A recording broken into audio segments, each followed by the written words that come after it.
Ladies and gentlemen, welcome back to another episode of the Scoreboard Keepers. I am your host, the Ref. We'll be right back in 30 seconds. Ladies and gentlemen, I'd like to welcome you to the Scoreboard Keepers. Around here, we don't keep the seats, we keep the score. So if you want to get on the board, make your point. If it makes sense, we'll add it to the board. If it don't, we won't.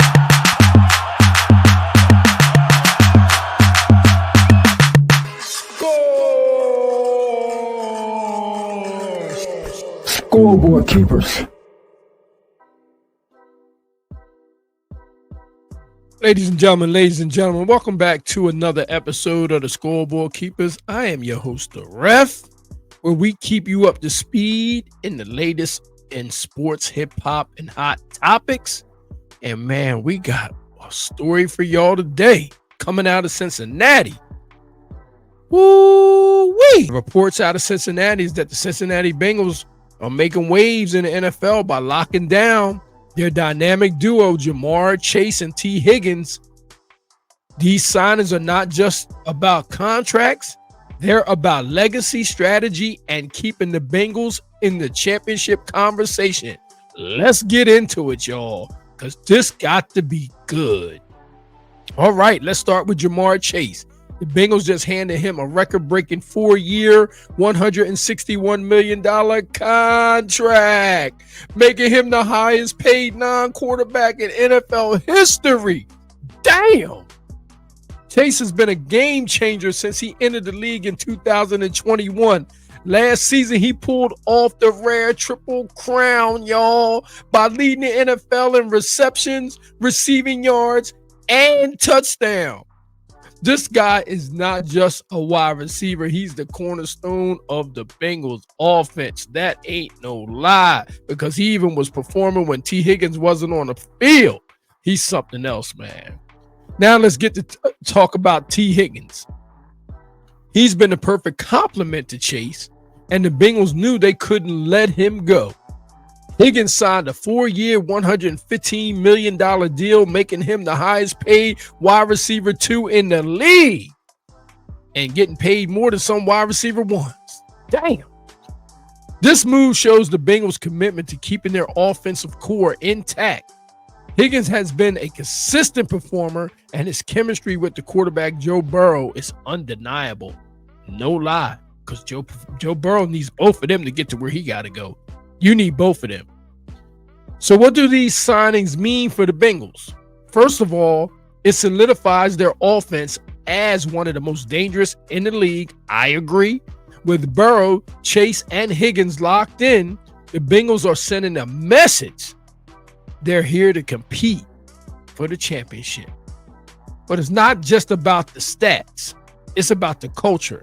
These signings show that the Bengals are willing to invest in their players and build a team that can win now and in the future. Well, I don't have a problem with that. The other 31 teams might. They may have a problem with it, but I don't have a problem with it. But let's not forget the challenges. These contracts are massive, and they put pressure on the Bengals to deliver. I agree, because if you're putting all this money on, you got $200 million right there on offense right now. So and you ain't even got to the defensive side of the ball when we know defense wins championships. Y'all know what we do here at the Scoreboard Keepers. Come on, man. Yo, like, share, and subscribe to the channel too. Y'all want to come over here, trust me. The team's defensive struggles last season, and they'll need to address that if they want to make it deep in the playoff run. Keeping this trio together means making tough decisions elsewhere on the roster. No doubt about it, because now you got to find out where you can put that money at, man. Like, especially in places that you need, and you better damn well do good in the draft. You better have some hell of a scouts up there, because they don't have no room for error. You got to get it right the first time, not the second, third, fourth, and the fifth. You got to get it right now, or else you're going to be on the outside looking in. Not to mention they're always like this close to beating Kansas City. For some reason, they just have Kansas City's number. Something weird about that going on. Now let's bring in the hot topics. How do these signings stack up against the other big deals in the league? That's right, because the Pittsburgh Steelers, they signed some serious players in this offseason. They got a big DK Metcalf. Okay? They're going 1-for-1. And DeAndre Hopkins is in Baltimore, so that AFC North is going to be hot. Chase contract sets up new standards for wide receivers. That's true. And it's going to have ripple effects across the NFL. Other teams will have to rethink how they value their top players. And for Higgins, his deal proves that being a wide receiver too doesn't mean you're the second best. He's shown that he can be a star in his own right, which is very true. They just happen to have 2 number ones up there. And their number 2 happens to be better than a lot of number ones on some other teams. So, you know what I mean? And speaking of stars, let's tie this back to hip hop. Because, you know, we give you the latest in sports, hip hop, and hot topics, right?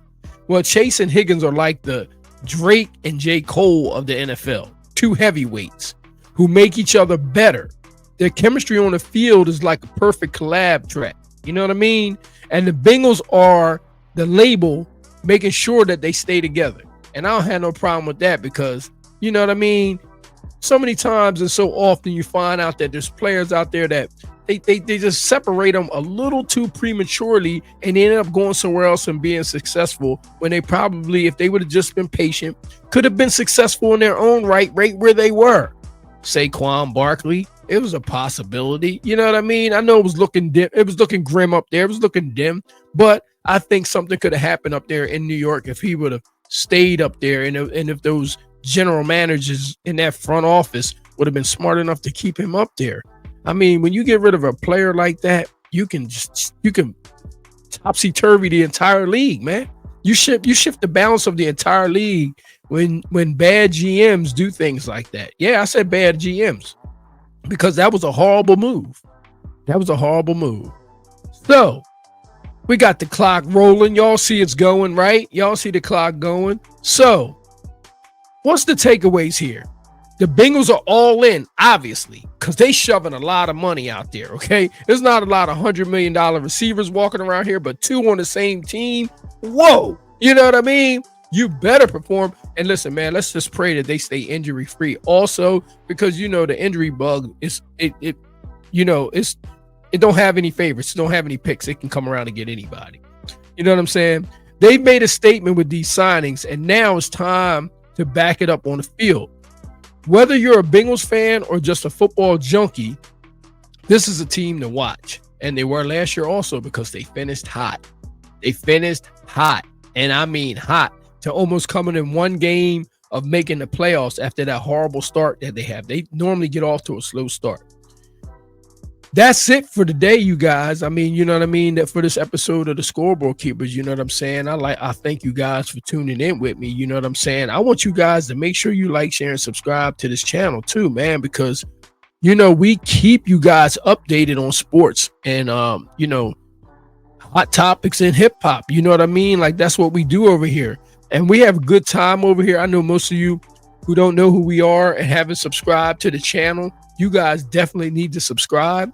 And I'm going to tell y'all something, man. Like, this NFL year, this NFL season, it was one that I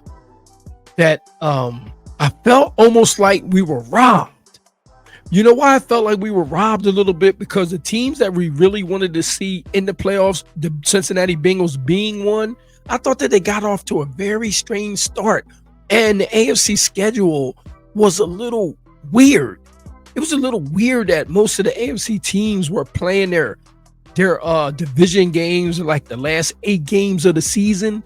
I thought that was kind of strange because by the time the playoffs rolled around, everybody was in playoff mode in the AFC and they had already been beaten up on one another. And I call it the cannibal division because people, they eat each other over there. It's not smart to schedule the AFC North or any other team to be playing their division games the last 8 games of the season.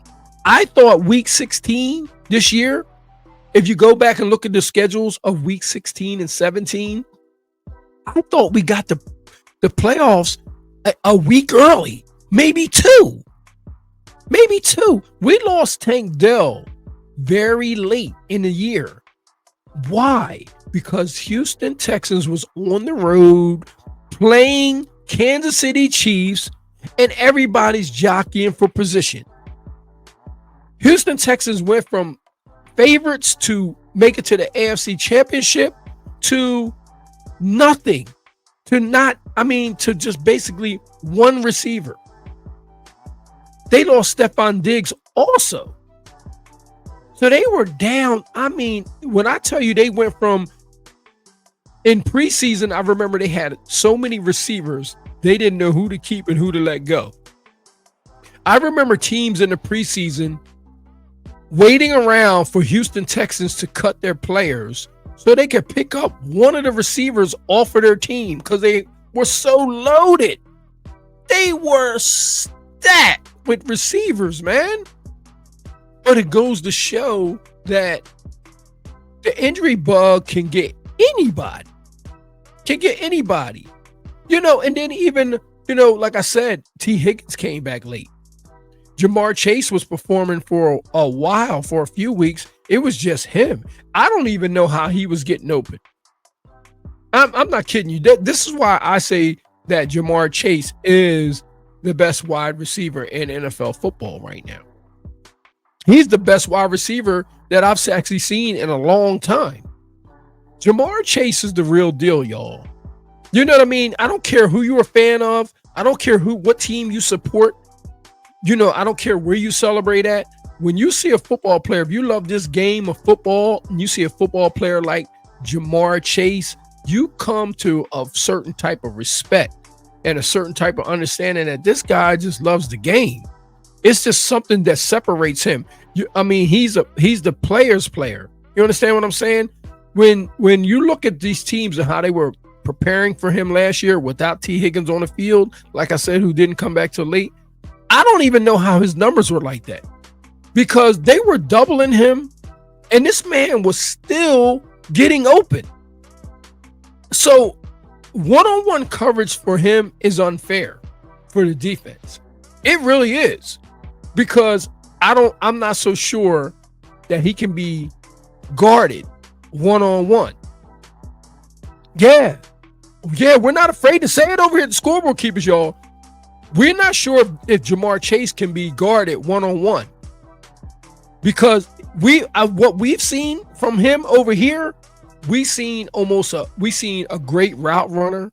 We've seen great speed. We've seen great hands. We've seen great chemistry. Obviously, he's established all these things in Cincinnati. Make no mistake about it, they're not fools up there. They don't want to go backwards. They do not want to go backwards. You cannot let players like that go. They're once in a lifetime type of talent, and you can't let them go. So they were so smart that they realized how hard it was for them to get by without Tee Higgins being on the other side, because it would have opened up some other things for a lot of other players. Even though Jamar Chase was still getting his, it wasn't no stopping him from getting his numbers show it, and the contract validates it. But when you look at how when Tee Higgins came back, he became unstoppable, because the complement together is like you can't favor one or the other, and they're both good at one-on-one route running. They're both good at it, so they give teams nightmares. This is why I will never understand the choice that Joe Mixon made to leave that team, because I thought they was on the verge of getting to right where they had to be. It was just a little, things happen. They ran into a hot Kansas City Chiefs teams a couple times, and then they actually ran into the refs too. No pun intended. They ran into the refs a few times too. This is what was going around. That little thing was flying around saying that they ran into the refs. But let me just tell you, they were knocking on the door to that Vince Lombardi. Make no mistake about it. They was knocking on the door to that Vince Lombardi. And I thought that they could have got it. Listen, even though they didn't win the Vince Lombardi, I thought a couple of those years they was the best team in all of football. I thought they were the best complete team in all of football. They just couldn't get over certain humps. You know, in the AFC North, if you make it out of that AFC North, you may end up in the Super Bowl. You're talking about one of the toughest divisions in all of football. Nobody makes it out of there healthy, man.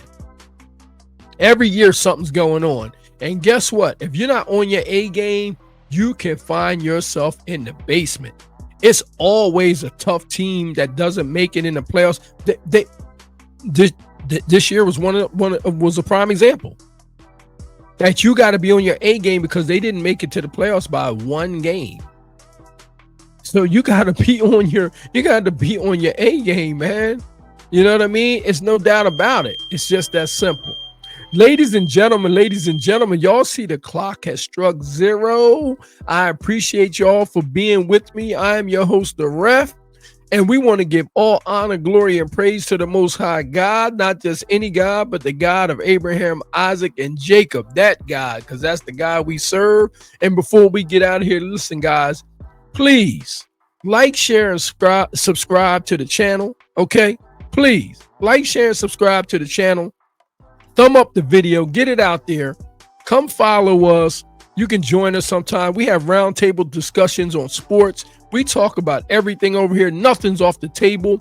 You can't put us in a box, a shoebox. We talk politics to sports, to shopping, to food, to anything you want to talk about. That's what we do up here, and we put it on that board, okay? Because we don't keep receipts, we keep the score. Ladies and gentlemen, until the next episode, I am your host, the Ref. I will see you guys. God bless all of y'all out there. And until we see you on the next episode of Scoreboard Keepers, score. Have a good night, guys. Congratulations to Marr, Chase and Tee Higgins for breaking the bank, too. Ooh, I know some new houses and cars coming with that one.